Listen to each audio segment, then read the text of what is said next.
Hola hermanos, saludos, otra vez reunidos a la luz de la palabra del Señor para hacer otra sesión en esto que damos en llamar evangelismo, capacitación en evangelismo de poder. Ahora, ¿por qué evangelismo de poder? Porque confiamos que lo hacemos en el poder del Espíritu Santo. Nosotros sabemos que el que convence de pecado es el Espíritu Santo. Nosotros podemos tratar de convencer a las personas de que reflexionen y que se encuentren con la condición de su corazón. Pero el que redarguye, el que convence de pecado, es el Espíritu Santo. Nuestra labor a la luz de las Escrituras es presentarles el Evangelio, presentarles que nos amó de tal manera que Él envió a su Hijo Jesús para morir en la cruz, para pagar el precio de nuestro pecado, y que de esa manera cuando llegue el día del juicio no seamos juzgados, sino que vamos a ser evaluados y recompensados por todo lo que hemos hecho a favor de la obra del Señor. Pero juzgados no, porque no va a haber pecado que juzgar, porque el pecado ya fue saldado por Jesús en la cruz. Ahora, el mensaje central nuestro por lo general es que las personas necesitan ser salvas. Ahora, ¿salvas de qué? ¿La salvación de qué se trata? Bueno, creo que todo esto nosotros todos lo sabemos muy bien. En Romanos el apóstol Pablo nos dice que todos hemos sido destituidos de la gloria de Dios por cuanto hemos pecado, ¿no es cierto? Y que la paga del pecado es la muerte. Entonces la salvación se trata de que el Señor nos salva de esa muerte inevitable que causó el pecado que está en nosotros. Así que hermanos, en esta segunda sesión de hoy vamos a tratar el tema de acuerdo al libro de estudio que tenemos, que se llama Evangelismo, nuestro mensaje y ministerio. Nuestro mensaje, porque el mensaje de la cruz es central para la salvación de la humanidad. No hay otro método, no hay otro mensaje, no hay otro argumento mediante el cual las personas puedan ser salvas. Solo a través del sacrificio de Jesucristo en la cruz. Eso es lo que llamamos el Evangelio, las buenas nuevas. ¿Cuál es la buena noticia? Que alguien pagó nuestra deuda. Ahora estamos libres y tenemos acceso a la vida eterna en el cielo con el Señor una vez que cese nuestra vida aquí en este mundo. Así que el mensaje central sigo con esto del mensaje central, perdón que repito tanto, pero es muy importante, lo encontramos en el libro de Primera de Corintios, capítulo 15, los versículos del 1 al 10, por lo general decimos, pero en el centro está condensado lo que es el Evangelio, a partir del verso 4. Pero permítame que leamos el pasaje completo de Corintios. Dice, además os declaro, hermanos, 1 Corintios 15, ¿no? Además os declaro, hermanos, que el evangelio que os he predicado, el cual también recibisteis, en el cual también perseveráis, por el cual asimismo, si retenéis la palabra que os he predicado, sois salvos si no creíste en vano. De nuevo, la palabra salvación, sois salvos por el Evangelio. No es por nuestras obras, no es por nada que podamos hacer. Lo único que tenemos que hacer es reconocer que alguien murió en nuestro lugar y pagó el precio de nuestras faltas, de nuestros pecados, de nuestra maldad, de nuestras transgresiones.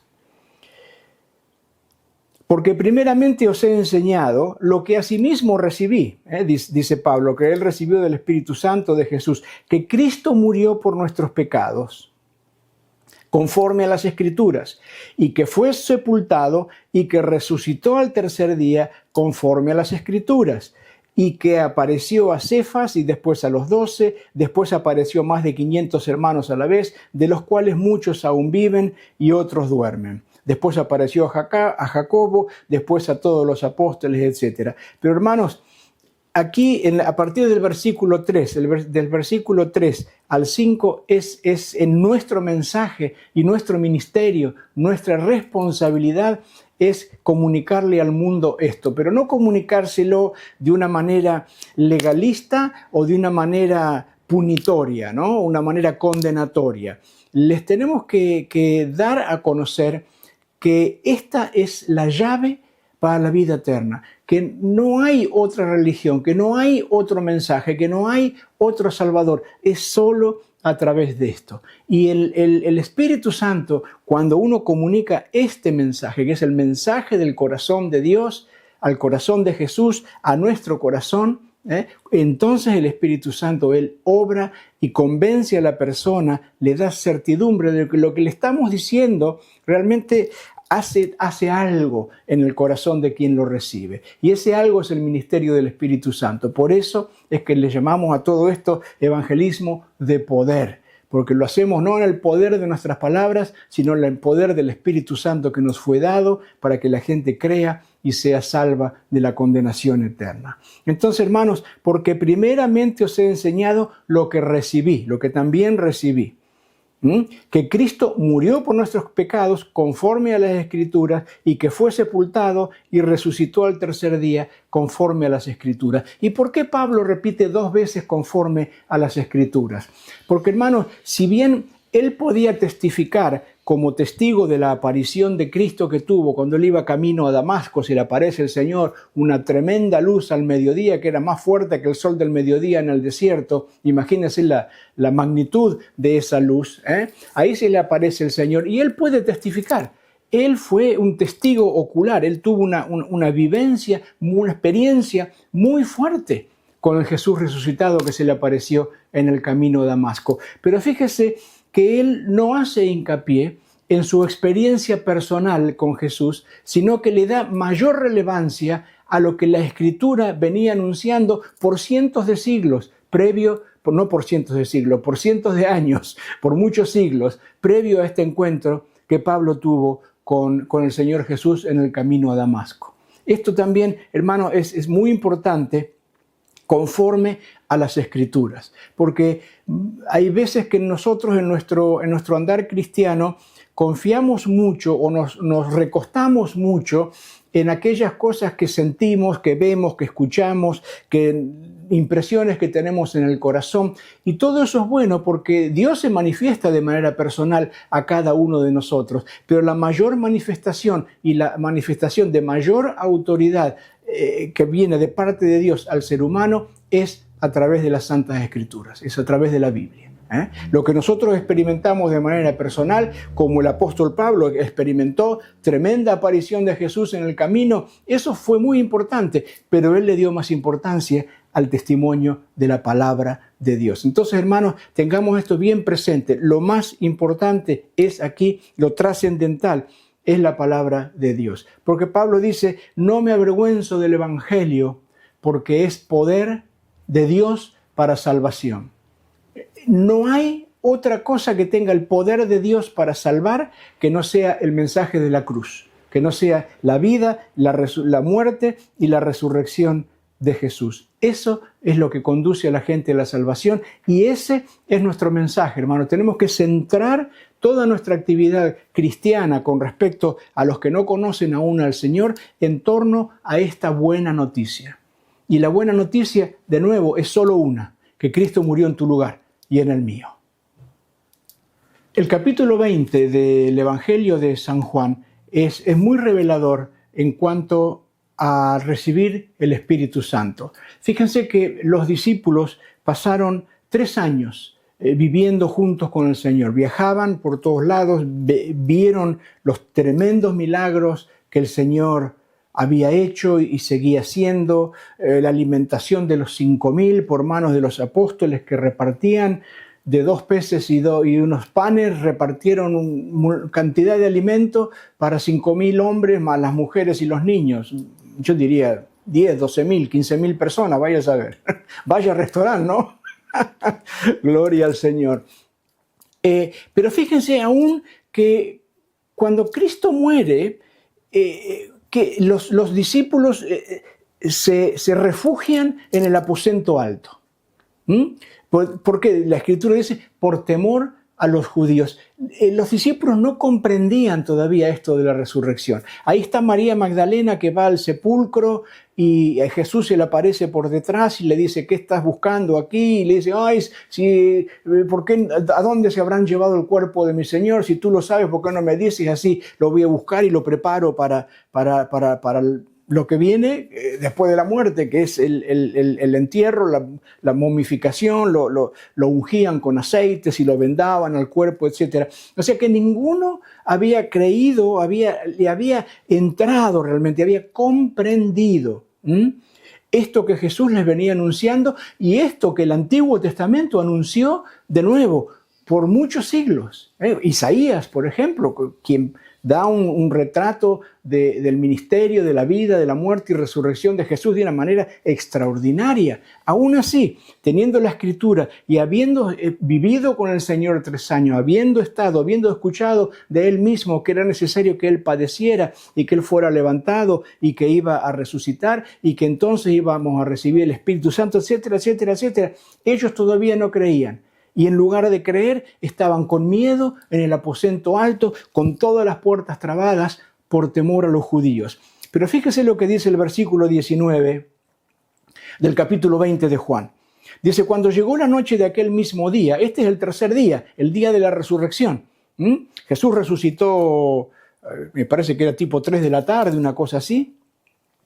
Dice, de aquel mismo día, el primero de la semana, estando las puertas cerradas en el lugar donde los discípulos estaban reunidos por miedo de los judíos, vino Jesús y puesto en medio les dijo, paz a vosotros. El otro día hablamos de esto también, ¿no? Cuando estaba todo cerrado, las puertas, las ventanas y las hubiere, estaba todo cerrado, pero de pronto, ¡ping!, Jesús aparece. Ya sin las limitaciones de su cuerpo físico, sino que lo hace con su cuerpo resucitado que trasciende toda traba, toda puerta, toda ventana, todo muro, todo techo, todo subsuelo. Jesús se apareció. Cuando lleguemos al cielo ya se nos va a ser explicado cómo funciona esto, porque nuestros cuerpos van a ser resucitados de la misma manera que fue el de Cristo. Vamos a tener esa misma habilidad. Pero eso viene después.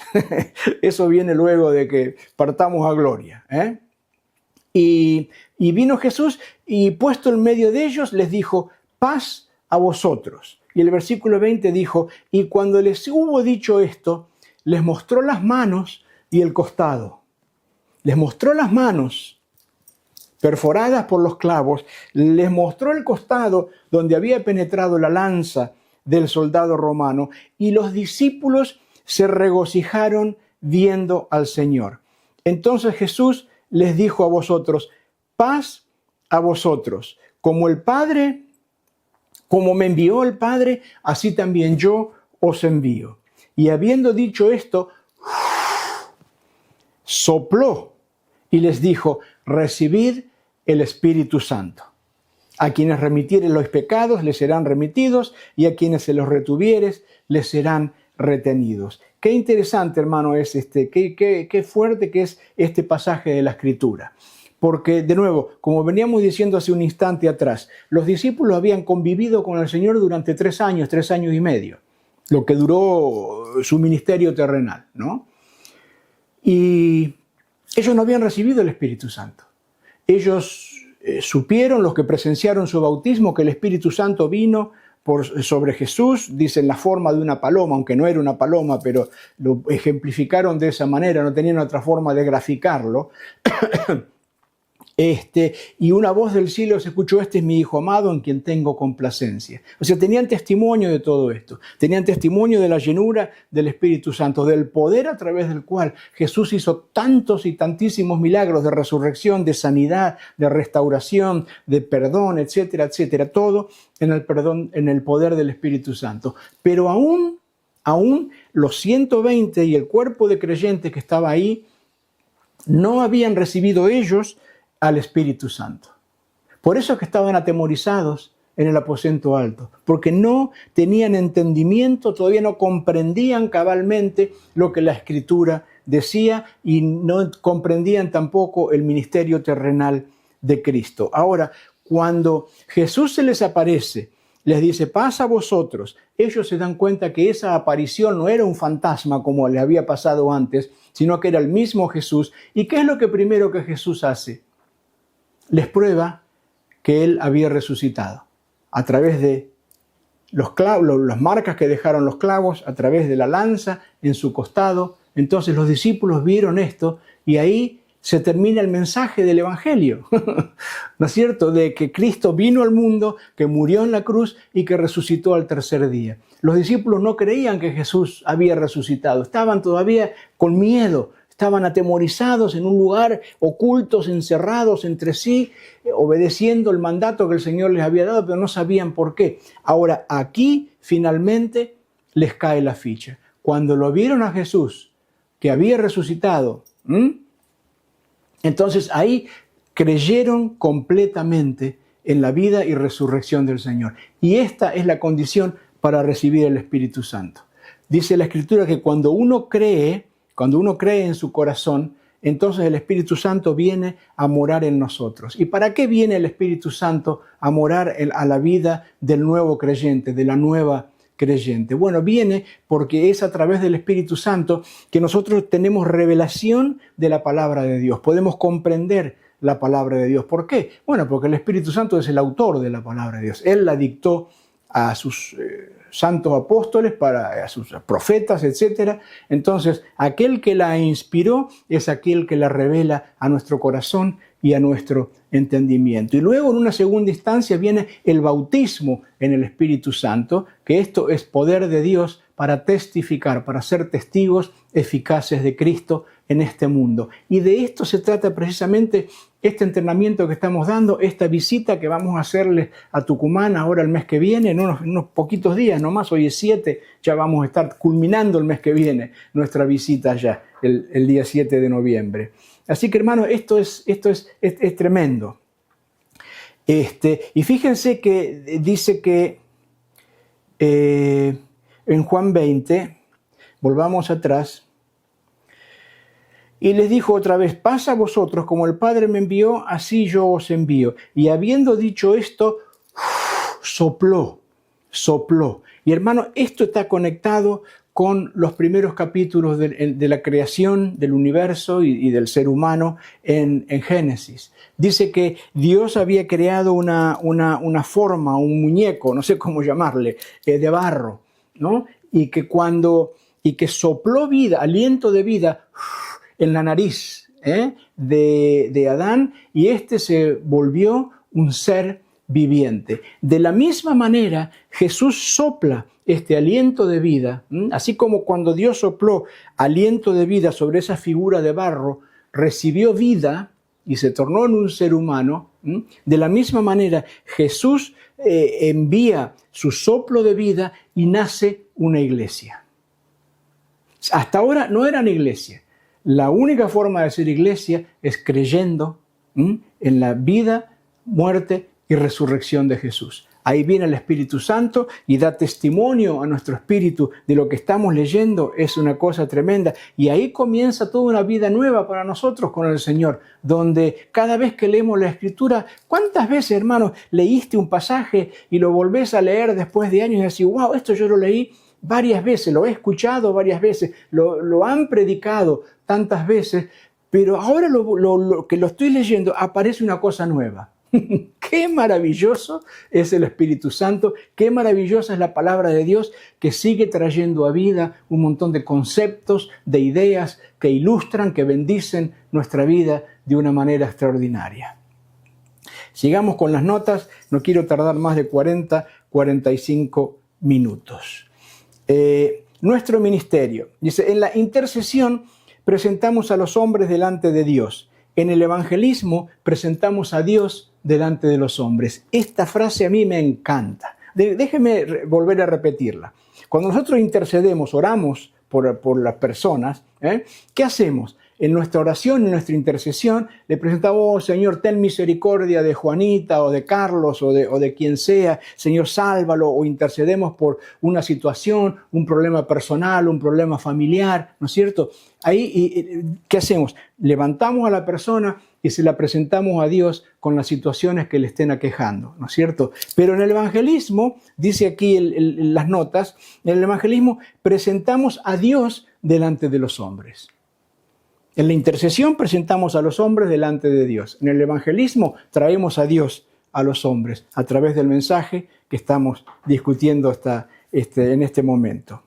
Así que al salir del lugar de intercesión, nuestro Padre que ve en lo secreto nos recompensará en público. Hermanos, yo les animo a que hagan una lista de 5 o 10 hermanos en un papel y oren por ellos, intercedan por ellos, antes de darles el mensaje. Esto se los doy como un ejercicio, como una tarea para el hogar. Piensen en 5 personas, digamos, 5 conocidos, 5 compañeros de trabajo o vecinos, amigos, familiares, y anótenlos. Y oren por, digamos, 2 semanas por estas personas. Cada vez que se acuerdan, Padre, en el nombre de Jesús, bendíceme para que yo pueda ser eficaz en comunicarles el mensaje de vida, el mensaje de salvación, el Evangelio de Jesucristo. Y oramos de esta manera por 1 semana, 10 días, 15 días. El tiempo fíjelo usted, pero que tengamos un tiempo de intercesión por esas personas. Que sea el preámbulo, que sea lo que viene antes de que hablemos con ellos y les presentemos el mensaje de salvación. Y cuando lo hagamos, entonces el Señor dice que ve en lo secreto, nos recompensará en público. ¿Y cuál va a ser la recompensa? Que el mensaje que le demos va a ser eficaz y esa persona va a ser salva. A lo mejor no vaya a ser salva en ese preciso instante, en ese preciso momento. Pero hermanos, la palabra de Dios, la Biblia también la describe como una semilla y que no vuelve vacía. Nosotros la presentamos, nosotros la ponemos en buena tierra, y luego el que le va a dar crecimiento va a ser el Señor. Pero nosotros debemos plantar esa semilla en la buena tierra del corazón de las personas. Y a su tiempo va a dar fruto, va a dar resultado, va a tener una respuesta positiva. A lo mejor es en ese mismo momento, a lo mejor le cae la ficha, a lo mejor medita en eso, o el Espíritu Santo le recuerda, ¿te acordás lo que te dijeron hace unos días atrás? Y esa persona va a recapacitar y la semilla de la palabra de Dios que ha sido bien sembrada en buena tierra, no solo que va a germinar, sino que va a crecer en una planta grande y saludable. Entonces, tengamos confianza en la semilla que sembramos porque no vuelve vacía. Hay un amigo mío, un pastor aquí de Londres, estuvo en Israel hace unos años atrás y me envió una foto que se sacó junto a su esposa, donde había una palmera alta como de 3 metros. Para una palmera eso es un bebé. Y usted sabe que las palmeras crecen 10, 15 metros para arriba. Esta era una palmera jovencita que estaba cercada por una reja, digamos, metálica, y tenía un cartel. En el cartel daba una reseña de lo que significaba esa palmera. Y la historia es esta. Uno de los últimos lugares en Israel que cayó bajo la dominación romana, allá por los años 70, cuando Roma destruyó por completo Israel, Jerusalén, persiguió a los judíos y ahí se desparramaron por todo el mundo. Hubo el último enclave en el que los judíos permanecieron, se llamaba la meseta de Masada. Era una meseta, una elevación que era muy difícil ascender, en terreno desértico, pedregoso, y ahí los judíos estuvieron sitiados, no me acuerdo por qué cantidad de tiempo ahora. Discúlpeme, pero me patina la memoria. Pero estuvieron sitiados ahí por mucho tiempo. ¿Por qué? Porque tenían pozos de agua, tenían ganado, tenían sus cultivos dentro de esta ciudad amurallada sobre una meseta que los romanos no podían subir sin que las flechas de los judíos los atravesaran. Así que estuvieron ahí sitiados por mucho tiempo hasta que finalmente los romanos la invadieron, la destruyeron, mataron a todos sus habitantes o persiguieron a todos sus habitantes y se diseminaron por todo el mundo. Ahora, hace unos años atrás, unos arqueólogos estaban examinando este lugar en este sitio que se llama Masada, con doble S, y encontraron unas semillas de palmera. Las llevaron al laboratorio, obviamente las semillas estaban sepultadas ante los escombros arqueológicos de más de 1900 años.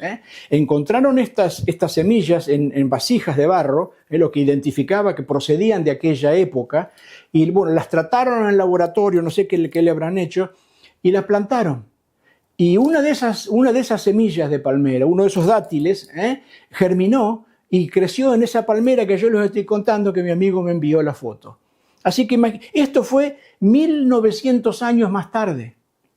Si esta semilla de palmera siguió en condiciones de germinar y de crecer, a la palmera que fue, después de 1900 años, hermanos, ¿cuánto más eficaz será la palabra de Dios? La semilla de la palabra de Dios. Si una semilla natural tuvo la capacidad de poder lograr esto, ¿cuánto más va a lograr la semilla de la palabra de Dios? Gloria al Señor. Entonces, hermanos, en todo lo que hagamos en el ministerio debemos hacerlo en su nombre. ¿Y qué quiere decir hacerlo en su nombre? Hacerlo en su naturaleza. Porque hacer algo en el nombre de Jesús no quiere decir que le pongamos una etiqueta al final o que digamos esta frase, en el nombre de Jesús. Eso no quiere decir que sea en su nombre, que represente el nombre, la autoridad, el poder y la voluntad de Jesús. Es simplemente lo que nosotros decimos. Pero cuando nosotros cabalmente representamos a Jesús y a su nombre, entonces ahí es cuando la cosa cambia. Porque yo puedo decir, bueno, sí, que se caiga esta pared ahí que está al costado de mi casa, en el nombre de Jesús. El nombre de Jesús sirve cuando nosotros estamos haciendo eco de la voluntad de Jesús. Como dijo Jesús, yo solo hago lo que veo al Padre hacer. Cuando nosotros sentimos que Jesús o el Padre nos está guiando a hacer algo en su nombre, entonces ahí es que utilizamos su nombre y su nombre tiene autoridad y tiene poder. Pero no podemos usar su nombre en vano. Ya sabemos, esto es parte de los 10 mandamientos, miles de años tiene, ¿no? Así que bueno, esto otro punto importante. Seguimos avanzando con las notas porque si no nos vamos a terminar a tiempo. Dice, 2 grandes ejemplos del testimonio personal. La otra vez también hablábamos acerca del testimonio. Hermanos, todos tenemos un testimonio. Todos. Pero cuando nosotros vamos a compartirle el evangelio a alguien, así uno a uno, ¿no? O a 2 o 3 personas, hermanos, tengamos nuestros oídos espirituales abiertos para permitir al Espíritu Santo que nos muestre la situación que la persona está atravesando. El Espíritu Santo conoce el corazón, conoce el alma, conoce la vida, conoce la historia, conoce los problemas de las personas a las cuales nosotros nos dirigimos, especialmente aquellos a que les vamos a presentar el mensaje de salvación. El Espíritu Santo está interesado en salvarlo, porque el Padre quiere que ninguno perezca, mas todos tengan vida eterna, ¿cierto? Y ahí está el Espíritu Santo, que es la ayuda que nos ha sido dada para testificar con eficacia, con poder, con gracia, con amor. Entonces, abrámonos al Espíritu Santo, porque muchas veces el Señor te va a mostrar que la persona puede tener una dolencia física. A lo mejor es un sentir que nos viene al corazón, o a lo mejor tenemos como una visión así de váyase a ver del brazo, y a lo mejor la persona tiene un problema en el brazo, a lo mejor tiene artritis en el codo, vaya a saber. Pero estemos abiertos a que el Señor, de la manera que escoja, que nos pueda mostrar cuál es la situación que esa persona está viviendo. Porque si nosotros, sin saber que esa persona tiene un problema, si le decimos, no tenés este problema, va a decir, ¿y cómo sabes esto? Bueno, yo no lo sé, pero Jesús sí, y Él me lo mostró para ayudarte. Porque Él quiere ayudarte, Él quiere sanarte, Él quiere restaurarte, Él quiere salvarte. Esto es fundamental, hermanos, el evangelismo de poder, basado en el poder, en la revelación del Espíritu Santo.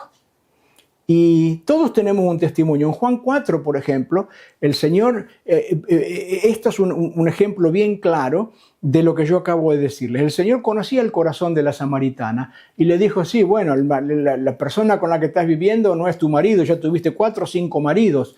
Y la mujer se quedó helada ahí. De hecho, bueno, se convenció de que estaba hablando con un profeta. Ella volvió a su pueblo y le relata lo que le pasó, el encuentro que tuvo con Jesús, la revelación que Jesús tuvo de su vida. Y esa revelación, ese testimonio fue tan fuerte en su pueblo que dice que todo el pueblo vino a Jesús y que todos fueron salvos. ¡Wow! Todo porque Jesús recibió esa revelación de parte del Espíritu Santo, obviamente, de la condición del corazón, del estilo de vida que la samaritana estaba teniendo. Hermanos, nosotros podemos esperar exactamente lo mismo del Espíritu Santo, porque nosotros somos el cuerpo de Cristo. Si Cristo lo hizo en su cuerpo, el cuerpo de Cristo también lo puede hacer en él, a través del Espíritu Santo. Yo te animo a que a que creas en esto y a que con humildad, con un espíritu sencillo, manso, esperes una revelación del Espíritu Santo cuando comiences a testificar, cuando comiences a hablarle a la gente acerca de Jesús y de lo que Jesús hizo en tu vida. Por ejemplo, aquí hay 4 puntos muy importantes que dice, ¿cómo era tu vida antes de conocer a Jesús? Yo tengo un testimonio de drogas en los Estados Unidos, si bien yo tenía un trabajo y tal, pero bueno, en un momento caí en drogas y comencé a vender también y bueno, vivía de fiesta, hasta que me apresó el FBI, me condenaron a 49 años de cárcel y por la oración de mi familia en Argentina, bueno, yo recibí un milagro y en vez de 49 años quedé con libertad condicional hasta el día de hoy, y hoy puedo contar la historia. Entonces, ¿cómo era mi vida antes de conocer a Jesús? Yo estaba preso en las drogas, en el alcohol, en una vida licenciosa, no viviendo de una manera buena realmente, haciendo macanas todo el tiempo. Eso era mi vida. Pero cuando le entregué a mi vida a Jesús, ¿qué pasó? Jesús me cambió. Yo ya no fui más aquel drogadicto condenado, aquel narco condenado por lo que había hecho. Yo entré en una vida nueva. Aquí todas son hechas nuevas, ¿no? Dice Jesús, no hay ninguna condenación para los que estamos en Cristo, sino que tenemos vida nueva en Él. ¿Y qué fue lo que hizo Dios por mí? Bueno, yo empecé a servir en la iglesia, más tarde conocí a mi esposa en la iglesia, nos casamos, tuvimos 4 hijos, ya están grandes, tienen 32, 30, 28 y 18. Ya los 3 mayores están graduados de la universidad, viven aquí en Londres y trabajan, tienen una buena vida. Mi hijo menor de 18 acaba de comenzar la universidad. Esto es lo que Jesús hizo por mí. Yo iba a pasar el resto de mi vida en la cárcel, pero no solo que Él me sacó de la cárcel, sino que me dio una vida digna, una vida de servicio. Y hace 40 años que sirvo al Señor, hace 22 que soy misionero aquí en el Reino Unido, en Inglaterra, y hace más de 10 años, hace 20 años que viajo por distintas partes del mundo donde el Señor abre una puerta para ir y predicar el Evangelio y contar lo que Dios ha hecho por mí. De hecho, mañana a la mañana salgo para España por 5 días, hasta el lunes 12. Precisamente hacer esto, vamos al norte de España, a Gijón, en Gijón, no me acuerdo la región ahora, y vamos a estar trabajando con varias iglesias locales, saliendo a la calle a contarle a la gente esto que estamos compartiendo con ustedes a través de estas notas. Entonces, tenemos que compartir la palabra del Señor basado en esto de Corintios, que yo les decía, Corintios 15, los versículos 3 al 5, Romanos 10, 9 y 10, que si creyeres en tu corazón y confesares con tu boca que Jesucristo es el Señor, entonces serás salvo. No hay otra cosa que hacer. No hay nada más que hacer. Creer en el corazón y confesar con la boca. Ahora, ¿sabe? La palabra confesar en el griego es una palabra legal. Es una palabra legal que se usa cuando 2 personas se ponen de acuerdo a través de la firma de un contrato. Por ejemplo, cuando usted firma un contrato de alquiler de su casa, de su departamento, está confesando. ¿Qué está confesando? Que está interesado en ese departamento, en esa casa, que va a firmarlo, va a estar de acuerdo a través de la firma y que va a abonar cierta cantidad de dinero todos los meses en concepto de alquiler. Esta es la forma en que en el Antiguo Testamento se usa la palabra confesión. Si nosotros hacemos un contrato con el cielo, si hacemos un contrato con Jesús y lo firmamos, Él también va a estar de acuerdo y lo va a firmar. Y al menos que ese contrato se rompa o que ese contrato venza, entonces vamos a seguir siendo salvos.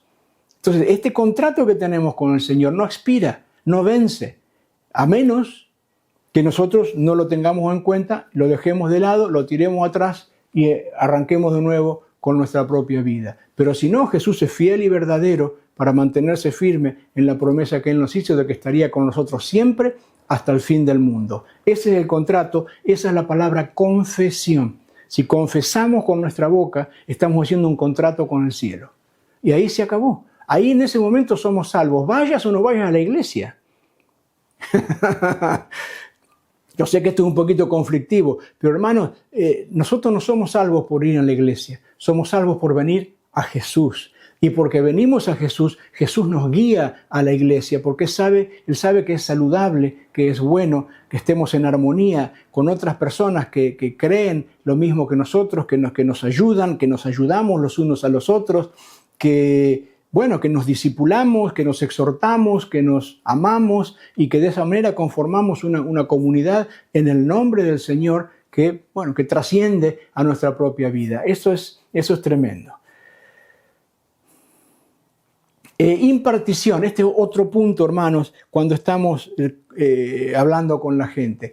Hay que preguntarle, ¿tenés alguna dolencia? ¿Tenés algún problema físico, alguna enfermedad, algún problema emocional o ansiedad, depresión, algunas de estas cosas?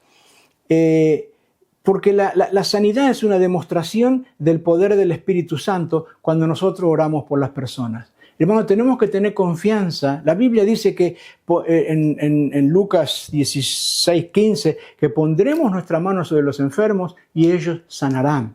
No los pastores, los evangelistas, los profetas, los apóstoles, los creyentes. Porque dice, estas señales seguirán a los creyentes. Y yo siempre le agrego una cosa, estas señales seguirán a los creyentes que creen en la que la Biblia nos dice, que pondremos nuestras manos sobre los enfermos en fe y ellos sanarán, porque Dios quiere sanarlos. La enfermedad es producto del pecado y Jesús vino a destruir el pecado y las consecuencias del pecado. Él está interesado en usarte y usar tus manos para sanar a las personas, para aliviarlas de los problemas que están teniendo, de las situaciones que atraviesan. Hermano, yo te animo que le preguntes, bueno, yo voy a orar por tu vida. Con mucha delicadeza le pones la mano en el hombro, en el brazo, le tomas la mano, Padre, en el nombre de Jesús, conforme a tu palabra, de que pondremos las manos sobre los enfermos y ellos sanarán. Sé sano, sé sana en el nombre de Jesús. Amén. A ver, ahora, fíjate si te sigue doliendo, hacé lo que no podías hacer, lo que fuere.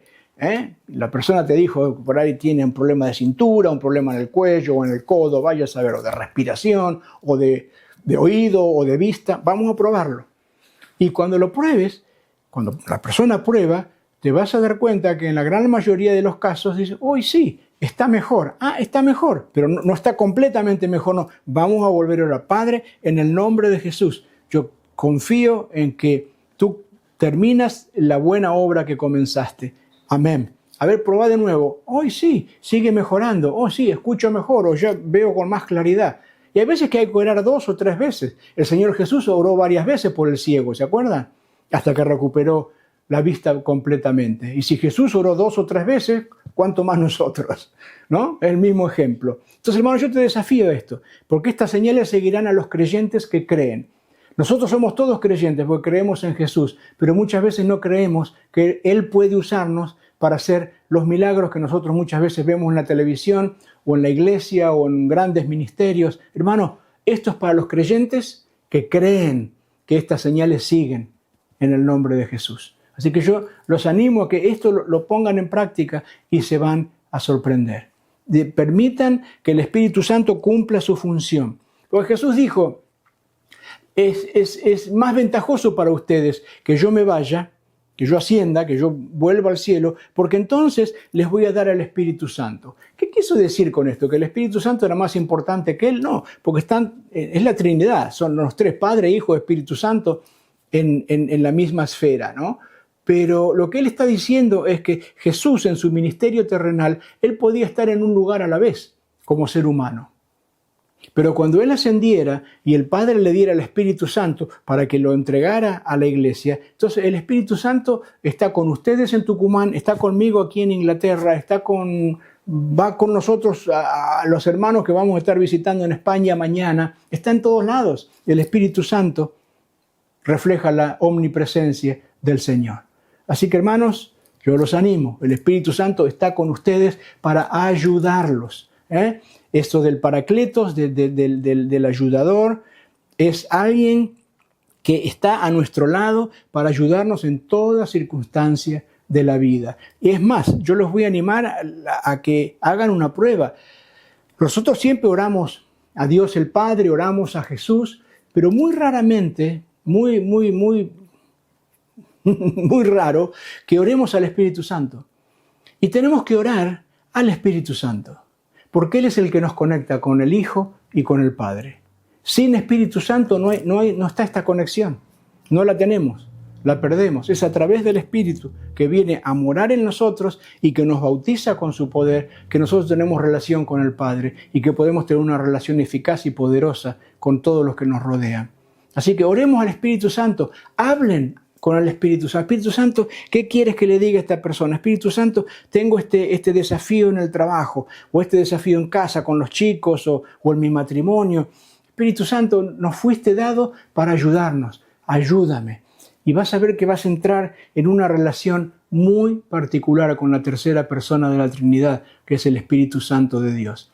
Yo me acuerdo hace unos años atrás, hace muchos años, en los años 90, el pastor Benny Hinn escribió un libro que se llamaba Buenos días, Espíritu Santo, que revolucionó a la iglesia en aquel entonces. ¿Por qué? Porque Benny Hinn descubrió esta relación con el Espíritu Santo, que el Espíritu Santo no es una persona distante que está por ahí, que viene e interviene en ciertas ocasiones. No, el Espíritu Santo nos fue dado a nosotros para, desde adentro, relacionarnos con el Padre, comunicarnos con el Padre, entender su palabra, su propósito, pero también andar con nosotros en la vida diaria, en el ministerio, en nuestra vida personal, para ayudarnos en todo, porque Dios quiere prosperarnos. Yo sé los planes que tengo para ustedes, planes de bien, de prosperidad, para que les vaya bien en todas las cosas. Para eso está el Espíritu Santo, hermano. No solo para las cosas de la religión, no, para tu vida. Él quiere ayudarte con tus hijos, con tu esposa, con tu vida personal.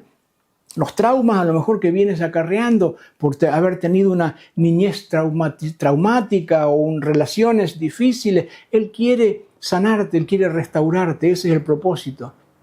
El Espíritu Santo nos ha sido dado para comenzar esta transformación que comienza en el día de la salvación, en el día que aceptamos al Señor Jesús, y el Espíritu Santo nos viene preparando en todos los años de nuestra vida para la ascensión, para cuando ascendamos al cielo con el Señor, y dice que ahí cuando nos encontremos con Él en el cielo, le veremos cara a cara y seremos finalmente transformados en aquellas personas que Él creó al principio, o que pensó en crear al principio de la fundación del mundo. ¡Qué maravilloso!, ¿no? Este es el ministerio del Espíritu Santo y que Él quiere ayudarte en el evangelismo.